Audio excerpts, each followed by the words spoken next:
I trust that following that session that just ended, you, ladies and gentlemen, are ready for takeoff. Distinguished ladies and gentlemen, one of the organizational distinctives of Africa 50 is its capacity to think outside the box and push the frontiers of what is possible. Now, during our meeting here in Lome today, you're about to meet a remarkable woman who defies gravity and pushes the boundaries of human exploration. With her unwavering determination and a passion for the stars, Sara Sabry has soared to new heights, both literally and figuratively. She trained in astrophysics and aerospace engineering, and in 2021 became the first African astronaut aboard an international space station. It really is my pleasure to welcome to this Africa 50 Fireside Chat a pioneer astronaut with an indomitable spirit who is an inspiration to all of us. Ladies and gentlemen, please give a very, very warm welcome to Sara Sabry.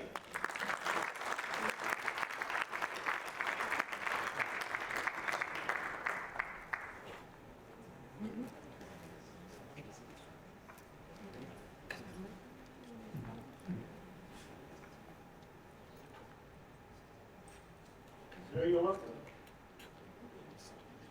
Now, I'm really curious. I mean, not too many people, when you were young, wake up and say, one day I'm going to be an astronaut.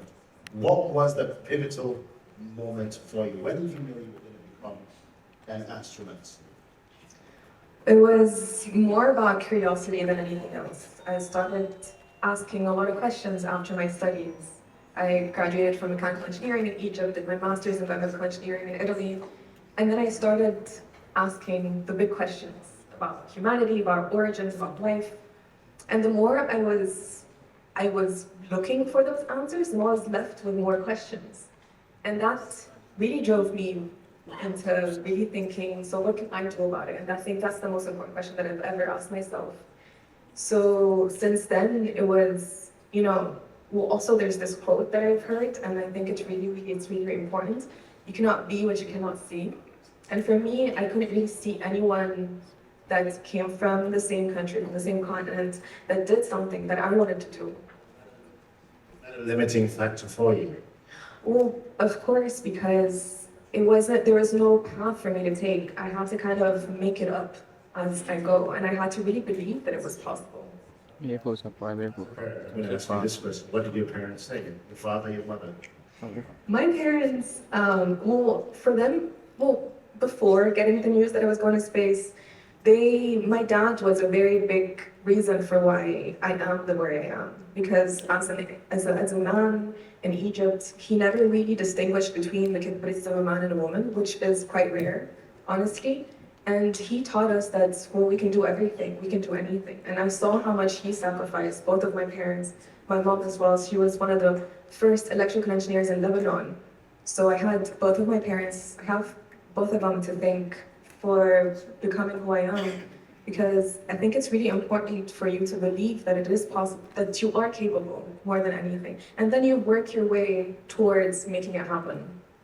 Well, what was it, not having any role models that were African, that you knew of, that really convinced you that you could make it? Well, I really believed, honestly. And because you can't be what you can't see, I had to see myself do it. And I think, for me, I was always thinking, well, I'm just going to work really as hard as I can.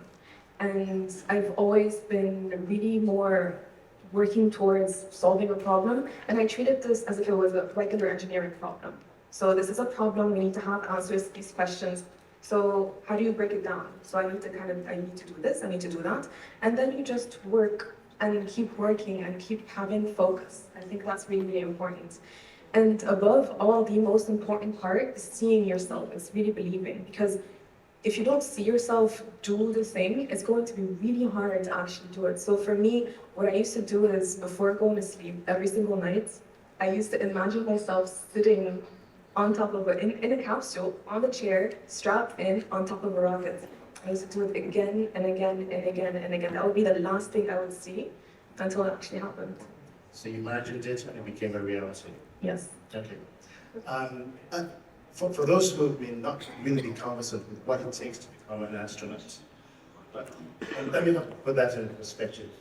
There are only 632 people who have ever been to space, less than 700. And of the 700, only 80 are women. So you belong to a very exclusive, very rare. What were the challenges that you had to overcome to get there? And what were the lessons that you learned from that experience? Well, the fact that it's an exclusive club is something that, I really don't want it to be that way. I think the first thing that I said when I came back from space was that everyone needs to see this. Everyone needs to be able to see Earth from space because it belongs to everyone. And for me, I think becoming the first in something is just the first step. It's our responsibility to kick the door open for others to follow and to make it easier for them. And for me, I was always told not to pursue everything that I wanted to pursue because as a woman, I shouldn't be interested in mechatronics. And wanting to work in the biomedical engineering field, that I would never have any opportunities, that it was ridiculous for me to be doing that. And then when it came to being interested in the space field, I was told that it was just a waste of time. And above all of that, in our culture, in our country, sometimes the success of a woman is regarded as less than that of a man, and that we always have a backup in the end, where you just get married and stay at home. But for me, that was not an option. And I think it's really important to be resilient in those moments where you need to shut that off and really trust in what you think is necessary. And for me, it was really necessary for me to do something that is at least trying to do something with my life that is worth doing. And for me, that's always something that has stayed with me since forever. So what was the process of getting from where you were to getting into the program and succeeding against how many other candidates? Between leave everything to the last second, but it's more about, just try. I think for me, before getting this one yes, I have gotten an immense number of no's. I have gotten so many rejections before, and I think you need to kind of not let that get to you and really try to use everything that people tell you can't do this, you're not good enough, you're never going to succeed, you're never going to have opportunities. Like, all of the things that you're always told, and I'm sure a lot of people resonate with this, and I'm sure a lot of people have been told the same things, that this is not for you, you shouldn't do this, and you have all of those things that are constantly being told, and it could be difficult to not let that get to you, but you have to just kind of believe in what you're doing and really believe in the possibility that it is possible. And no matter what, at least you tried. At least you have to put yourself out there and go outside your comfort zone and really take the risk. So belief in yourself and mental resilience. I'm sure those are principles that apply to every sphere of life, including business, and for those who are entrepreneurs in the room, also startups, whatever businesses that you're running. One quick question for you. Jeff Bezos, one of your colleagues, who's also an astronaut, when he had the opportunity of going into outer space, he came back and made a statement. He said, there are no boundaries in space. It's just one planet, and it's fragile. And it changed his perspective, not just about life, but also the planet that we live in. And since then, he's become a champion of sorts for the fight against climate change. In what ways did your experience in outer space change your mindset and your perspective about life on this planet that we live in? This is one of my favorite things to talk about, honestly. And I was sent to space to analyze something called the overview effect, which is something that happens to your brain when you see Earth from space. And it is really a lot more profound than I thought it was ever going to be. As an engineer, I'm trained to be skeptical, but also trained to have an open mind. To always be, as a scientist, you have to be open to change your mind about things. So for me, it was about, well, yes, probably it's going to change something, and probably there is going to be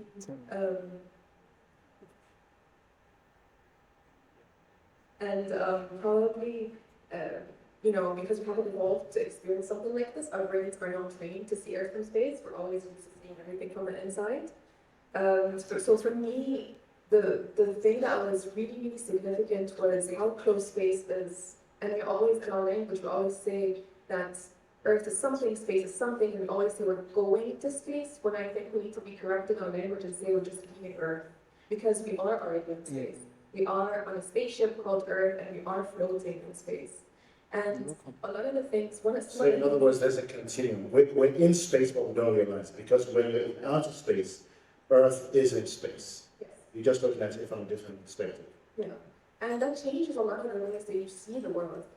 For me, the scale of everything changed. When you go to space, you don't see lines on the map. There are no lines. And those lines all have created all of the disparities and all of the conflict that we have here on Earth. So you come back from space with this mindset that, well, it's our responsibility to protect it and to fix things.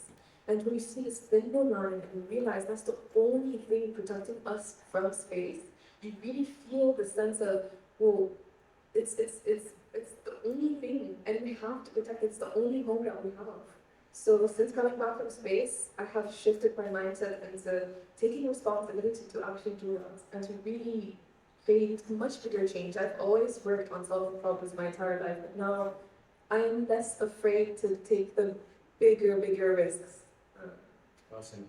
Now, to your mind, as an astrophysicist, as an engineer, scientist, in what ways can science and tech help Africa live from pollution? And what do you think the greatest advancements are that will have the greatest impact on the continent? Well, it's really difficult for me to point at anything that we use in our daily lives that is not connected to space. Literally everything. And I think it's just about, realizing to kind of point that out. Everything that we are so dependent on space and the technologies that come from it. We actually go to space for Earth. And this is something that I think not a lot of people realize. All of the astronauts that are on the International Space Station right now, they're working on experiments that benefit life on Earth. We're working on solutions for cancer research, for osteoporosis, which is this when you lose bone mass as you age. Something that's going to happen for everyone. And we're working on treatments for that in space because you lose bone density at a much faster pace when you're in space. So that we're working on experimenting those first in space to be used on Earth. And then a lot of things that can benefit Africa as well is satellite development testing. So satellite can be used for sensing, it can be used for weather predictions and a lot of things. And if we continue depending on other countries for this data, we are giving up a lot of control. And I think it's really, really important for us to gain that control.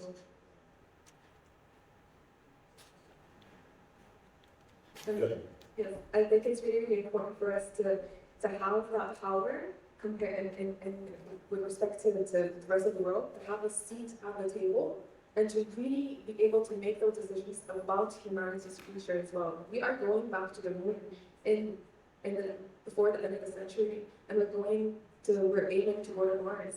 So how we can't have just the demographic of people that are on the moon and in space, not look at the demographic of people on Earth. This just cannot be right. It's just not right.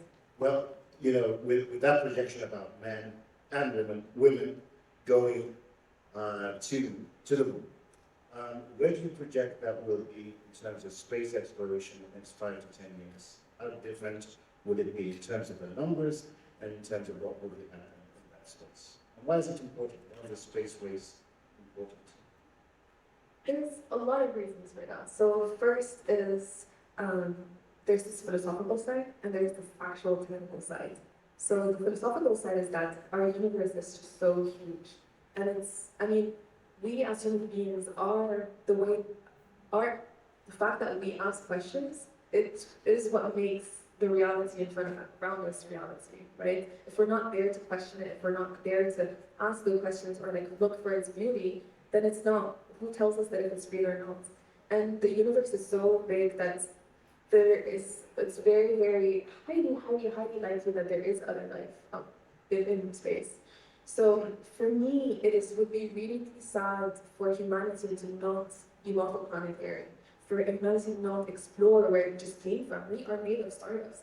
When you eat a plant, you are um, eating a plant that contains the energy that's coming from the sun. So you're eating things that are coming from space. So and we are made of that. And it's just about exploring our origins, our understanding of the world. And that could help us be able to save Earth. Because when we're studying what happened to Mars, let's say, why is it not livable right now? If we continue to study why it's become what it is, we can be able to solve life on Earth, and all of the technologies that we're using for that are directly applicable for Earth. How long were you in space for, and what were your responsibilities? I'm assuming it just wasn't a sightseeing trip. It was not a sightseeing trip, no. I was sent to space to analyze the orbit effect. And it was on a suborbital flight, so it was within a day. It was on a rocket called New Shepard. So it was named after Al Shepard, the first American astronaut. So it was the same exact trajectory that he did many years ago.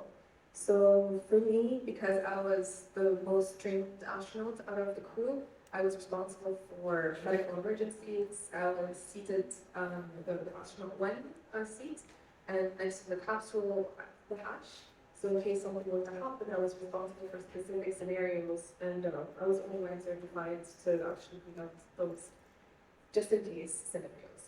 But thankfully, everything was okay. Now, that there had been mishaps over the years, over many decades of exploratory space traveling. Were there any concerns, inhibitions that you had, or fears just before takeoff? What was that experience like, and what was the experience like for you from blast off to sub-defined self-distance? How long did that take?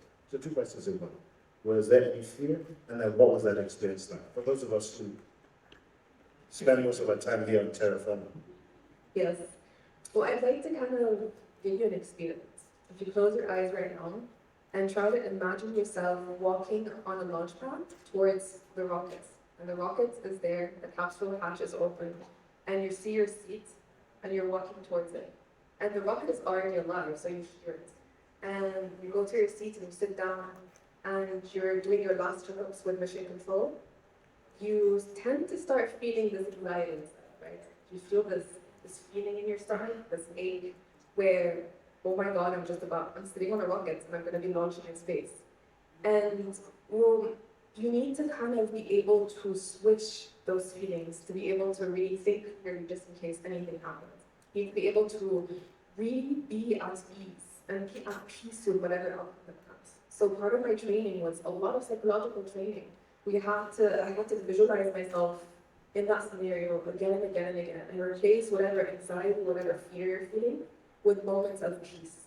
And my moment of peace was when I was volunteering in Madagascar, in one of my chapters, many years ago. We had turtle watches in the morning at 6 a.m. So I used to sit on the deck, watch the ocean, and we had to just spot turtles. We're surveying the turtles. And for me, that was the most peaceful time of my life. So you have to switch the moment of being at peace when you're actually on top of a controlled explosion, basically. And you signed your life away. You have to sign a bunch of papers, really making sure that you're aware that this is not without risk. And you know that. But so there's the risk that you probably might not come back. Well, of course, there's always that risk. When you go to cross the street, that's a risk as well. And I think it's all about whether you think the risk is worth it or not. For me, the risk was very worth it because I had been working so hard for so long for that even if I knew that, I might not come back, it was worth it for me because you become a lot more at peace as well with death and at peace with a lot of things, at peace with yourself, at peace with everyone around you, with your work, with your purpose in life. And that honestly transformed me. I mean, it's really, I think, something that we need to all be okay with because death is inevitable. And I think the best thing that we can do instead of fearing it is being at peace with it. and living your life every single day with your sense of, am I fulfilling my purpose? Am I doing my best? Am I helping as many people as I can every single day? Am I really trying to make a difference? And if at least one or two of these has been checked, then you should feel at peace. If you should not fear what you're not in control of, you should always 100% work your maximum when you are in control, but never stress what you're not in control of. If you're sitting on a plane, there's nothing, and maybe it's scary to say that, but there's absolutely nothing that you can do to stop it from crashing. So it's just being at peace with that mindset of, well, I'm sitting here, why stress about something that I'm not in control of? And just enjoy and be at peace with everything. Great words of wisdom and certainly tremendous applications for life in general. Now, you started a startup, it's a tech startup, and you're also the chief business officer of another startup. My assumption, just from what you said, is that you've been able to transpose, take lessons from your experience as an astronaut and bring that into the world of business. That's my assumption. Yes, of course. My company in Colorado, what we do is we're trying to target the problem of inaccessibility in space. When I wanted to work in the space field, because of my passport, I'm Egyptian, I was not allowed to apply to positions even if I was completely 100% qualified for it, because of where I'm from. So there are laws that exist that stop people from working in the field if you want to, even if you're qualified. So I started this company. What we do is we create opportunities for people from all over the world. We do not have any limitations from resources to nationalities to anything at all. So we provide opportunities in research and education, and we have space lawyers working on educating Congress about the laws that exist and why they need to be changed. Because a lot of US companies are having trouble with hiring people. And a lot of international partnerships and collaborations between the world, which is part of the Outer Space Treaty, that's one of the priorities, they're just not happening or being stopped after years of work because of those laws. So now we have around 80-something researchers from all over the world working, and they're being mentored from people from NASA, from SpaceX, from Blue Origin, biggest names out there. And they're actually conducting very solid and very impactful research in the space field, where they would otherwise not have had the opportunity to do that. So everything that we've created within Deep Space Initiative is everything that I wish I had at the beginning. And in the second company, what we do is we use algae it's a very simple solution to a very big problem. And that's how I always like to think of it. You can always take a very big problem, break it down, and use simple solutions. And you can be creative, you could use, it could be anything, but it needs to happen. You need to be able to do it. And for this other company, so what we do is we use the algae for carbon sequestration and local production. So we have an Earth line and a space line. For Earth, we're trying to reduce the carbon in the atmosphere, so we have products that can be used indoors or outdoors, and remove all of the pollutants and toxins that are in the atmosphere. Again, it's a very simple solution, and it could be out there. But the problem here is that academia, business, politics, there is some language barrier, and that's something that I noticed. Because my background is in engineering and I have experience in entrepreneurship, I see this barrier all the time. So that's what I do now to help companies as well, is that you need to translate this language. And since coming back from space, getting more involved in politics and trying to speak to politicians, there's a whole other thing. Yes. Yes. And there's a lot of, it's a whole new language. So I think there needs to be a bridge between those languages, this language of tech and engineering, this language of business, and how do you commercialize something that's been done in academia for decades, that is a useful product that could be life-saving, it's literally saving the world from climate change. One of your companies is based in Colorado, the other one is based in Poland.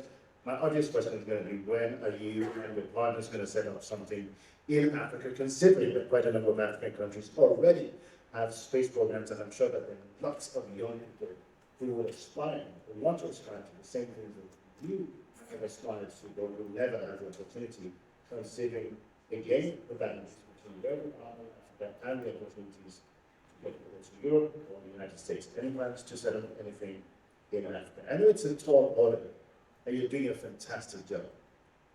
What are your thoughts about it? I would love to. I have a very honestly, that's something that I'm really working very hard to make happen because I think it's really important for Africa to happen. And because I am African, and I feel like also the sense of, the sense of, well, I need to help Africa. It's because it's where I'm from, it's my home, it's in my blood. And I mean, doing that, everything that we do, so the company in Colorado, well, we have people from all over working. So they have the opportunity. So it being based in Colorado is not limiting. And that's what we're grateful for. So Africa 50, you heard that here. There's an opportunity with Sarah. So I hope you're taking notes here. And I'm going to give you a few final words here. For the young audience, young adults who are aspiring, not necessarily to be an astronaut, although there are some who would be, but others also have other ambitions.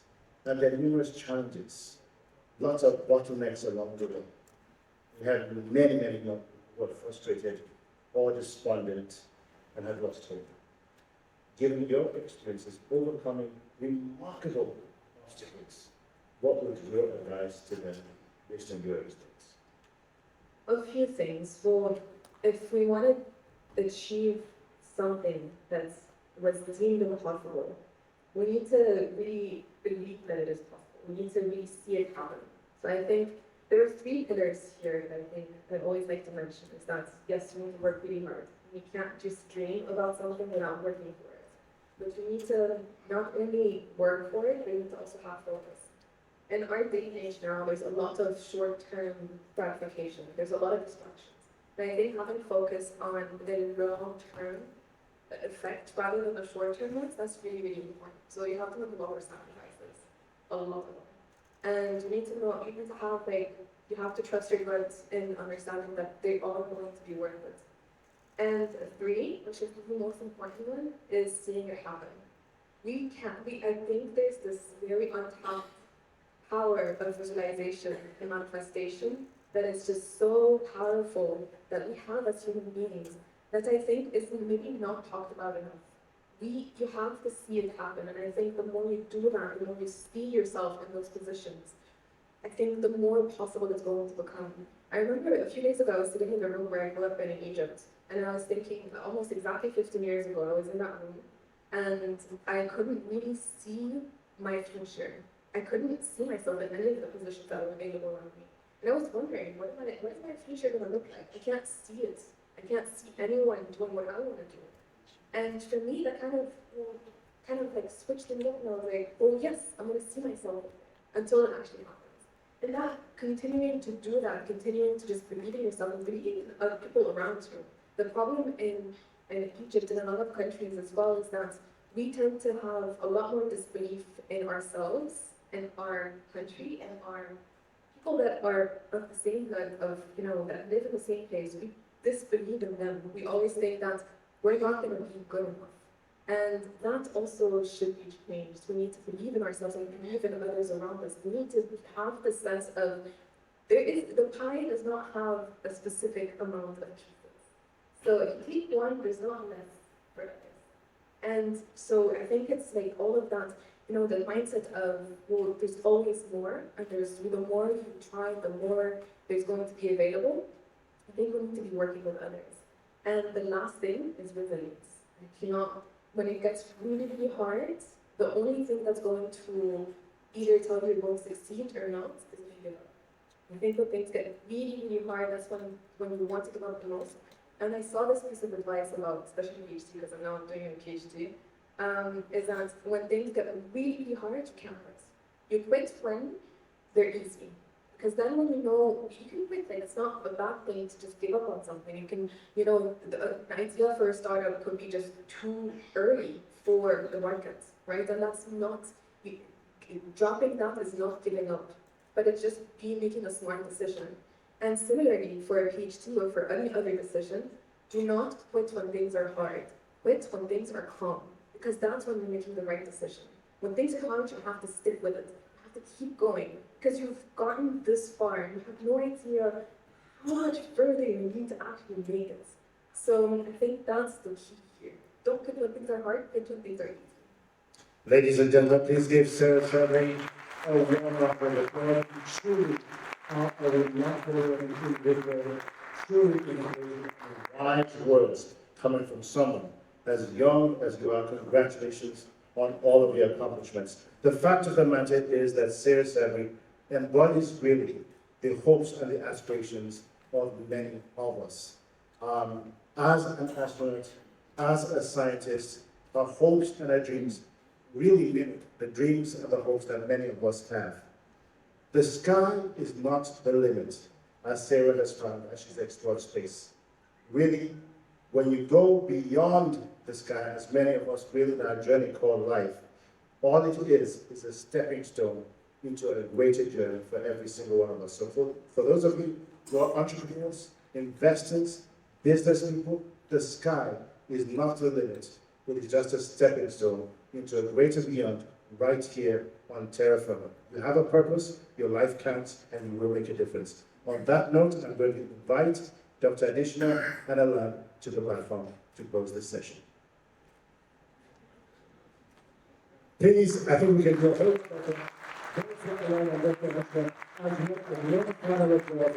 Sara Sabry. It's a wonderful pleasure. Thank you so much. Wish you great success. Thank you so much.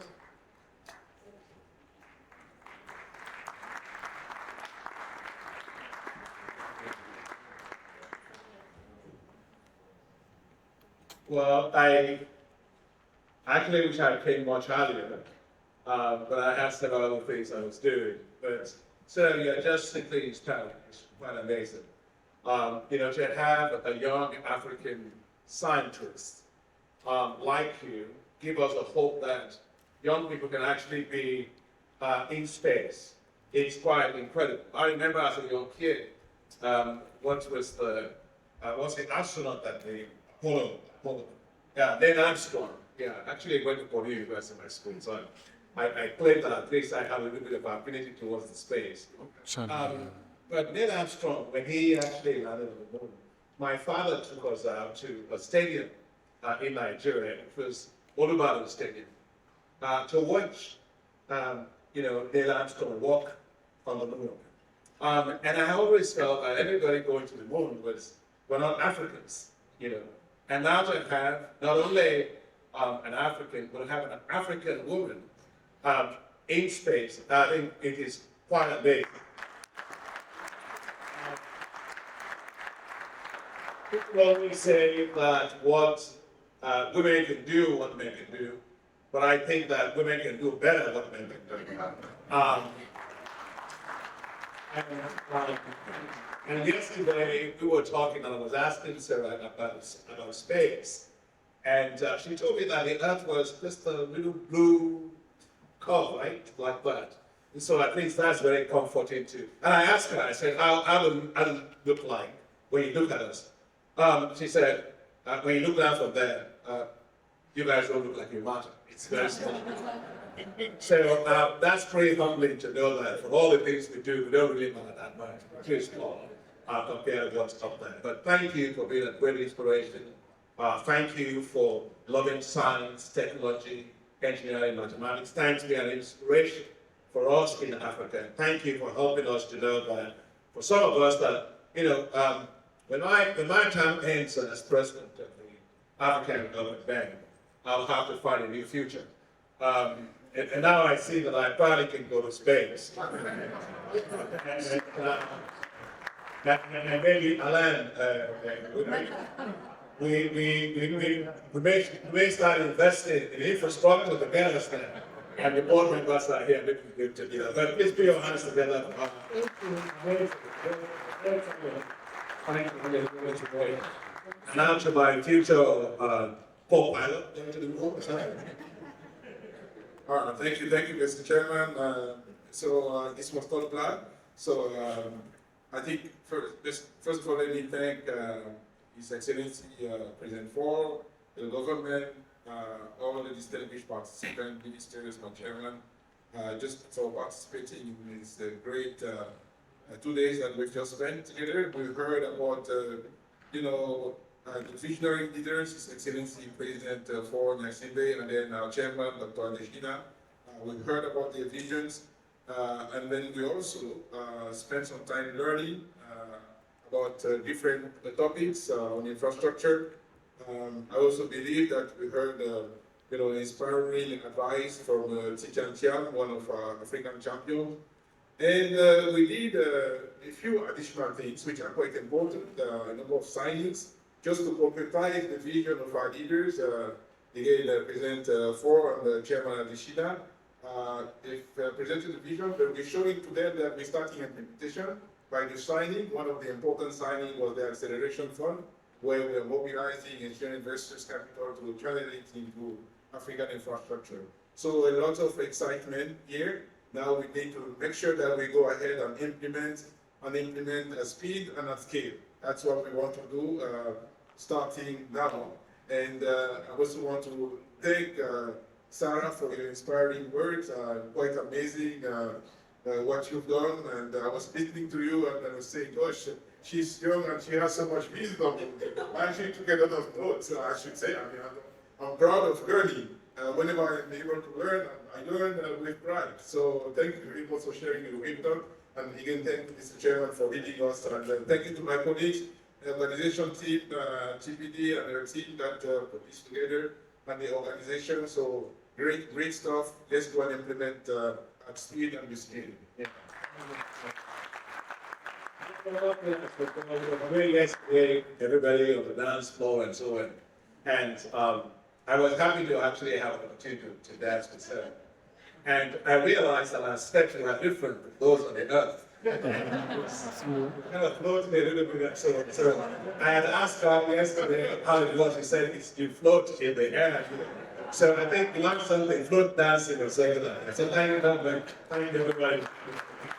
We'd like to reach another group. We'll see you on the road. Thank you, Mr. President. Welcome to see everyone. We're just going to take a quick group photograph.